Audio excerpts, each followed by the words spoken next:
Yes, it's November and these guys are still tagging along. I want to talk a little bit about how to handle painful conversations, feelings of betrayal, when people that you really care about hurt you or say things. How in the heck do you deal with that? Especially being on a spiritual journey where you're doing everything that you can to stay on track, to be a good person.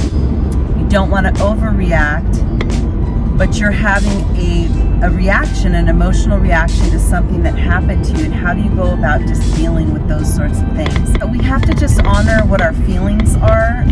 Too many times people feel that if they're feeling some rage or anger or some kind of feeling that doesn't feel good, they feel that they're doing something wrong. And so I'm here to tell you that you are not doing anything wrong. You're actually a human, feeling the vastness of the diversity of feelings that you're going to have as you go through life and as you engage other people and as you have experiences with family and friends and strangers. You're going to have all these different experiences, and sometimes they're painful.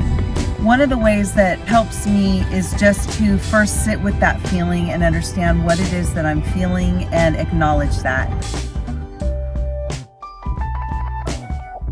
The second thing is sit with the discomfort for a minute. Don't try and breeze over it.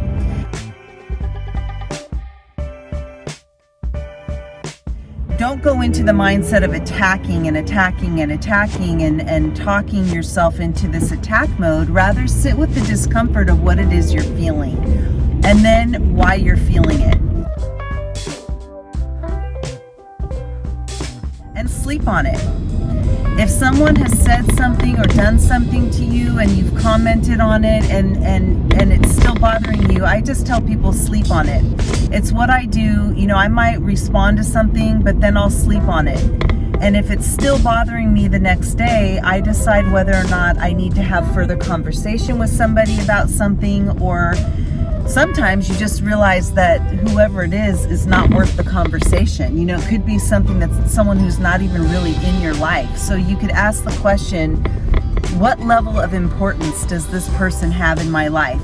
If they're sitting at 5 and below, from 1 to 10, they're not even worth the energy that you're putting into this reaction.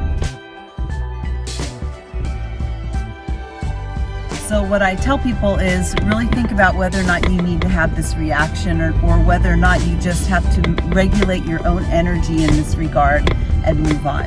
If they are a 5 and above, then you're a little more rational at this point to really think about how you want to respond to somebody so that you're just not battling and gearing up for war, but that you're acknowledging your own feelings and how you feel, and you're taking your time with your feelings. And that's the important thing, is not to just rush through them to get them over with and have these explosions and go nuclear.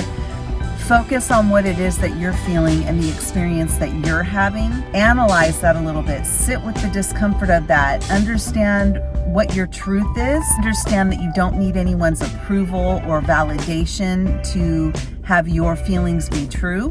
Process through your emotions and then determine where these people sit with you and whether or not the conversation is even necessary to have with them, or if it makes you reevaluate whether you want certain people in your life, especially on the regularity of how often you're experiencing these kinds of feelings with people. I would say that if you're feeling regular feelings of angst and rage and upheaval of your emotions just by having this person in your life, chances are they are really not a good fit for you.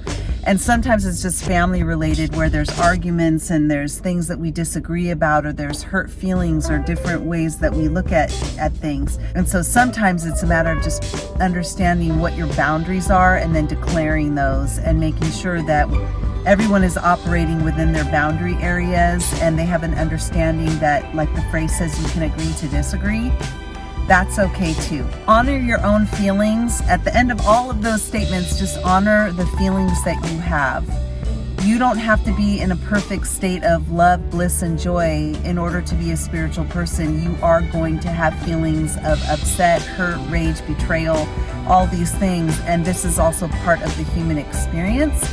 So instead of going nuclear when these things happen, sit with the discomfort and really think about what it is that you're feeling, why you're feeling it, sleep on it, and if it still bothers you the next day, then have a conversation with the person in question. All right, you guys, I hope you've enjoyed this little chat. See you soon. Bye.